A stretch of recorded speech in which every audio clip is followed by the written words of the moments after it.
Dans cet épisode, on va parler de la tendance archive fashion. Pour faire face à la fast fashion, grand polluant mondial avec des conditions de travail atroces, la seconde main émerge et fait perdre à la mode de première main un certain chiffre d'affaires. Une mode durable pour un monde écologique ? Suite à l'émergence de la seconde main, une tendance nommée archive fashion apparaît. Majoritairement constituée de vêtements de créateurs japonais ou belges comme Yohji Yamamoto, Issey Miyake, Rei Kawakubo, comme des garçons, Margiela, Raf Simons, Jil Sanders, Junya Wanatabi. Quand on pense à la seconde main, on pense au friperie à petit prix contre la fast fashion. Pourtant, cette mode est coûteuse. Il ne se fait seulement grâce à des proxénètes sur des sites japonais comme Bui, Yahoo Auction, Grailed, etc. Ces pièces sont souvent datées des années 70 à 2000, mais toujours avant-gardistes.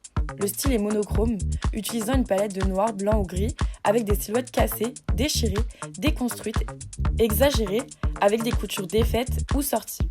C'est une mode assez prétentieuse, qui favorise le vintage, mais qui est coûteuse, où seulement les personnes qui s'y connaissent pourraient reconnaître les pièces, contrairement à la logomania. Entremêlé au mouvement de l'anti-fashion des années 90, est-il encore bien un mouvement ou seulement une tendance ?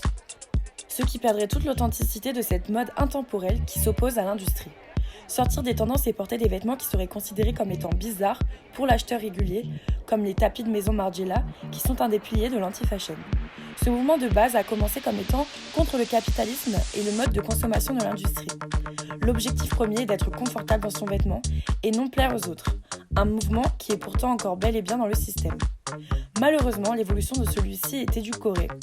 Si on parle des archives comme une tendance, où l'on commande depuis le Japon, cette mode n'est pas forcément une des plus durables ou écologiques à cause des transports. La COP26 a eu lieu, 90 pays se sont engagés à réduire leurs émissions de méthane d'au moins 30% par rapport à 2020. Des engagements intéressants, mais vont-ils tenir la promesse de ne pas augmenter la hausse de température de 1,5 degré d'ici 2050 ? Selon les experts, cela serait impossible vu la situation actuelle. Zoom sur Adam Small.